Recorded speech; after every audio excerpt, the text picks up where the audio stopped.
Hello. Today, we had a discussion with one of my students, and we had a healthy discussion on why is it that 1 + 1, people always write, 1 + 1 equals to 1 + 1 equals to 2. So this is, for me, a very healthy discussion because we wanted to find out why. And I think that is healthy learning. That's the way you learn, because otherwise you just take things easier. So I came to a conclusion after this conversation, and I told, I came to conclusion that if you say 1 + 1 equals to 2, or you say 1 + 1 equals to 1 + 1 equals to 11, both of you are right.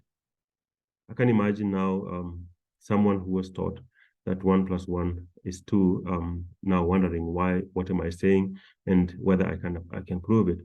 So one thing that you have to know is that one thing that everyone has to know is that in our maths, which is our language, the vocabulary, or at least our consonants in mathematics, are always 0, 1, 2, 3, 4, 5, 6, 7, 8, and 9.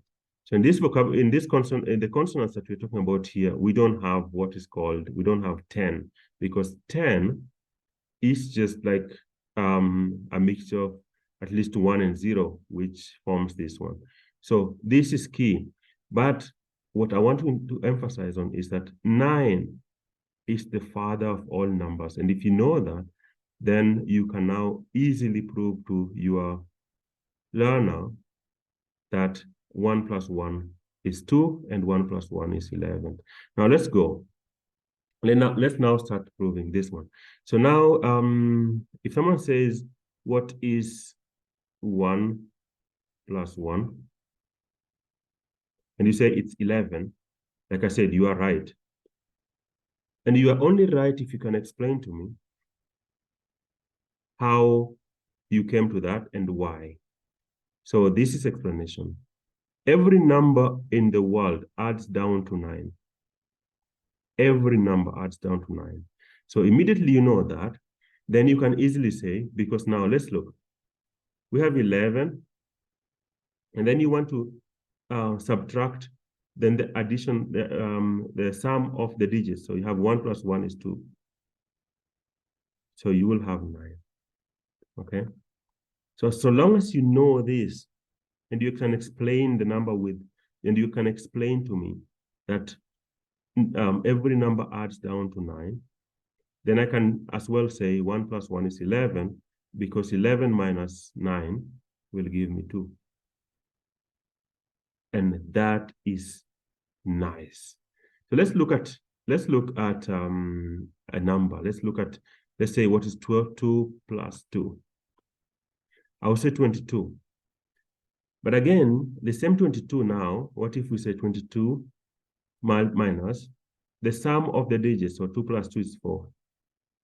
So here we're going to realize that we have here 18.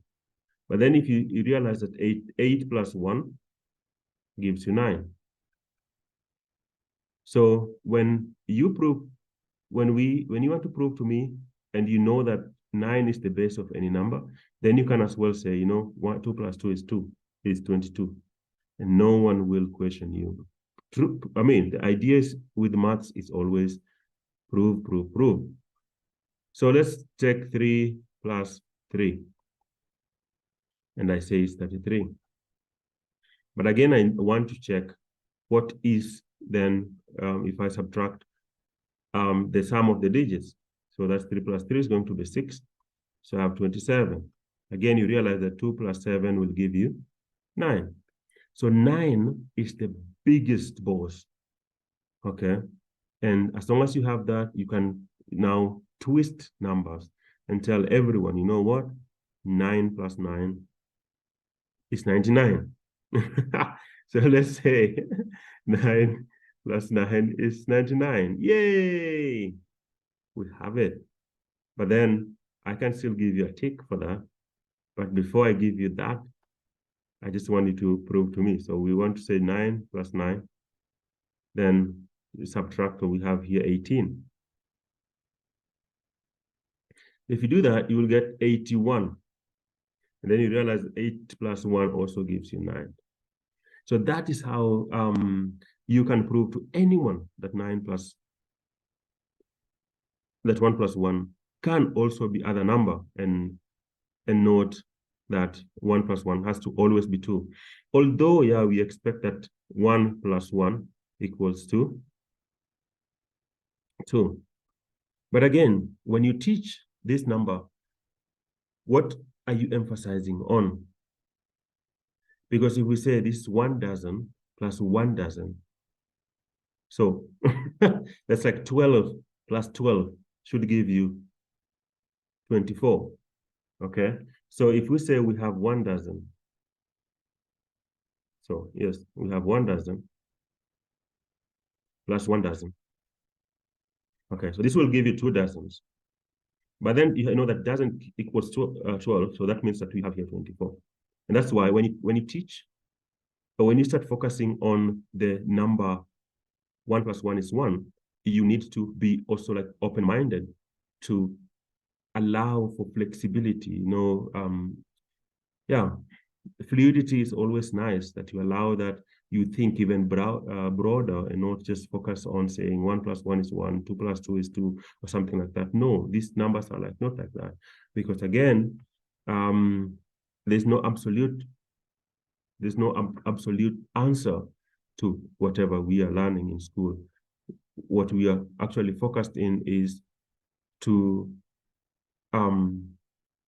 really look deeper into other forms, and how, like matter relates to each other, and that's the way you can learn better, not having absolute truth, because life, it doesn't have absolute truth or absolute answer. Things are so zigzaggy, or things, the ways are so zigzaggy. There's so many things that you really have to consider. So that's what I wanted to show you today.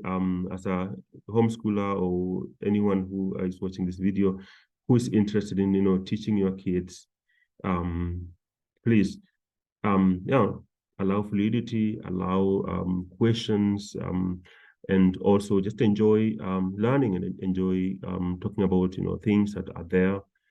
Someone said, if you go to school for 12 years, that is one school, you will then qualify to go to university, and going to university will lead you to get a good job. It doesn't work out like that. That seems like absolute answer, but it doesn't, because life is just so fluid, and you will get to learn so much. So that's my take, and it's my personal opinion. I don't know what other people think, but actually, yeah. So for me, it was just nice to share with you the aspect of 1 plus 1 being 11. Otherwise, have a nice time. If you enjoyed this video, please do not hesitate to subscribe. So subscribe, support us, what we are doing here. And I look forward to see you in the next video. Bye-bye.